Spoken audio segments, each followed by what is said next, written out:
While farming in North Carolina is a year-round occupation, typically the summer months provide a brief window where farmers across the state can convene at a handful of field days for fellowship, to trade notes, and to learn about the latest research emerging from the public and private sectors. But to quote the Scots poet, and perhaps tellingly a farmer, Robert Burns, the best laid plans of mice and men often go awry. This year, of course, the Black Swan event was COVID-19, and with the cancellation of in-person events for the Northeast Ag Expo and the Blackland Farm Managers Tour, we've seen that the summer field season has not been immune to COVID's disruptive forces. In response to COVID, we've all had to pivot in a hurry, learning to do business in a more virtual world. My name is Owen Wagner, CEO of the North Carolina Soybean Producers Association. It is in that spirit of finding new ways to collaborate that we are pleased to present the AgTech Talks Virtual Field Days. Over the next 2 weeks, we will be rolling out presentations from a dozen distinguished speakers, culminating with a virtual panel discussion on August 18th. We hope you agree that ag tech is a subject that is both timely and one that lends itself well to this virtual format. This morning, I'll be making a brief introduction to some of the topics that you'll be hearing about in the coming weeks. But before I jump in, I'd like to recognize our sponsors, John Deere and the United Soybean Board, for their financial contributions and for helping to make this event a reality. Advancements in agriculture are, of course, part of a continuum. But within this continuum, there's often conceived to be 3-step changes or revolutions that have helped propel yields and production practices to where we are today. The first is the so-called Neolithic revolution that began around 10,000 BC that saw much of mankind transition from hunter-gatherer to agrarian lifestyles. The second was the British agricultural revolution that took place between 1600 and 1800, during which time improved land rights and mechanical advancements, like your man here Jethro Tull's seed drill, allowed farming to transition from subsistence to a business. Finally, the third agricultural or green revolution, which began in 1950, has emphasized the pairing of ideal growing conditions with crops that are genetically capable of responding to those conditions. These revolutions have fueled tremendous increases in agricultural productivity. Yield gains achieved in the first agricultural revolution would have largely taken place before writing systems were established and thus have been lost to time. By the 17th century, however, civilization had both the means of record keeping and recognized its importance when applied to agriculture. Impressively, record keeping from this time shows nearly a trebling in wheat yields over the span of the British agricultural revolution. Finally, in the modern era, coinciding with the Green Revolution, we've seen a series of technologies, perhaps best illustrated with corn, usher in a massive increase in yields. Needless to say, these technologies have taken off due in large part because they make farming a more profitable enterprise. Homing in on just the period coinciding with the modern era, or Green Revolution, we observe that new technologies have allowed farmers and ranchers to achieve massive efficiency gains in both capital and labor. And even though it may not feel like it right now, these technologies have helped make U.S. agriculture a generally profitable enterprise, a blanket statement that would have been much harder to make just 40 to 50 years ago. But it is important to point out that farmers have by no means been the sole beneficiaries of these efficiency gains. With increased production, global calorie supply per capita continues to increase. And while problems with food distribution persist, modern agricultural practices have played a key role in promoting global food security. Consider this. While once commonplace, there has not been a major global famine since the 1960s. And since then, the rate of food insecurity in developing countries has fallen from 40% to 10%. Good for farmers, good for mankind, but what about the planet? With agricultural advancements, modern farmers are unequivocally able to produce more food with fewer resources. A bushel of a typical row crop in the US today can be produced with 70% less fuel and 75% less land than in 1950 with just a comparable amount of fertilizer. Collectively, these efficiency gains have contributed to lower greenhouse gas emissions, which have fallen by over 25% per unit of output since the EPA began estimating this statistic in 1990. Thus far, we've focused our attention on where we've been. But what this virtual field event is really about is where we are going. We all know that the computer has been a transformative technology for agriculture and society at large, but what might catch many by surprise is that agriculture has, in fact, been something of a laggard when it comes to digitization. This index presented by McKinsey Global Institute bears that out.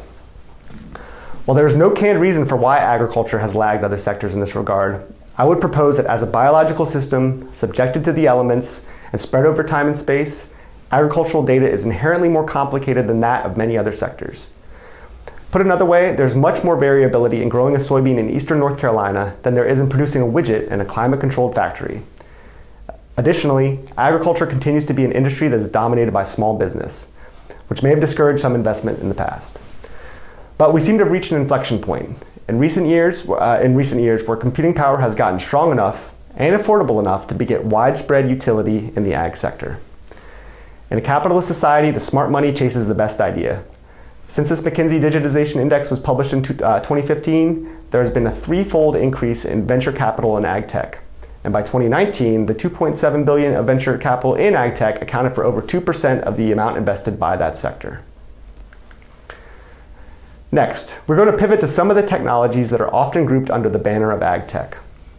We will present these technologies roughly in order of those that are most widely available and widely adopted to those that are more at the vanguard. Data in terms of dealer availability comes from the Crop Life Dealership Survey.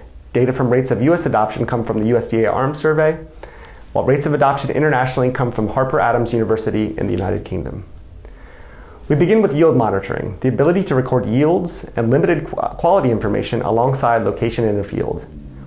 This is a fairly mature technology, available by roughly 70% of equipment distributorships and adopted in some form or fashion by almost as many growers. Satellite guidance, meanwhile, is a broader technology that can be applied to various components on a tractor. When applied to equipment steering, the technology is widely available at upwards of 90% of distributorships and adopted by nearly 80% of growers in the United States. Satellite guidance for more refined uses, like boom control or amendment application, are less widely available and less widely adopted. For example, it is estimated that GNSS use in application of soil amendments is practiced by just 50% of growers in the US, Canada, Argentina, and Brazil. Remote sensing is an exciting technology that will be discussed by our panelist Bobby Vick in the coming days.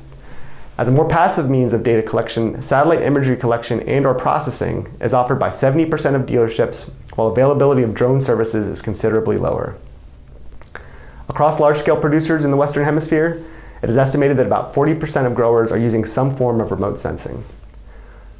Like satellite guidance, precision technology could be best described as a suite of related technologies with a fairly wide range in dealer availability.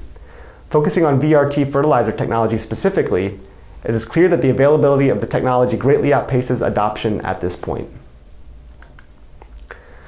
Soil testing can be a low-tech, high-tech, or anything in between. Some technologies like grid sampling are nearly ubiquitous and have been practiced by most growers at some point in time. New, more automated procedures like soil electroconductivity or EC testing are less widely available and in the case of EC soil testing, adopted by fewer than 20% of growers. Data pooling is a different kind of technology than the ones presented in the previous 5 slides, and that it doesn't rely on a particular piece of hardware, but rather the ability to distill large quantities of data into meaningful findings. The diagram on the left presents the evolution of grower use of pool data between 2017 and 2019 for multiple management platforms. The results are clear. The use of pool data is becoming the norm rather than the exception. Kevin McNew, chief economist from Farmers Business Network, and one of our panelists, will speak at greater depth about the potential for data pooling in the coming days. The adoption of new technologies is almost always done with the goal of reducing input costs or management costs. ARMS survey data has shown that growers who have adopted precision ag technologies have often been successful in that goal. The diagram on this slide illustrates those savings for corn in 2010. Given that both technologies and input costs have evolved significantly since then, current input cost savings would undoubtedly be higher. While new technology often begets a reduction in inputs, the challenge for growers is that any savings can often be offset by the cost of the new technology itself. Let's look at the last game-changing technology, Roundup Ready crops, as a case in point. Prior to this job, I did a fair amount of work for the sugar industry, and while there isn't a sugar beet grown commercially within 700 miles of North Carolina, the fact that its adoption was so rapid and so complete makes it compelling for certain kinds of analysis. The diagram on the right presents select operating costs derived from the University of Idaho's sugar beet budgets. With the adoption of Roundup Ready tech, fuel costs and pesticide costs were reduced significantly as tillage and pesticide usage was reduced. However, the budgets clearly demonstrate that any savings was fully consumed by the cost of more expensive seed and tech fees. For the promise of ag tech to be fulfilled for growers, it is critical that the industry does not once again fall into the same familiar pattern. Another challenge with ag tech is specific, albeit not unique, to the size and scale of production in North Carolina. At roughly 50 million bushels of production, North Carolina produces about 1/10 the amount of soybeans as Iowa and 1/20 the amount of soybeans as Mato Grosso. Knowing that, I'd ask that you engage in a brief thought exercise with me. It's going to be a long trip after all, and imagine that you are an ag industry executive on a business trip flying over all 3 locations. After your in-flight beverage, if you looked out your window at cruising altitude, this is what you would see.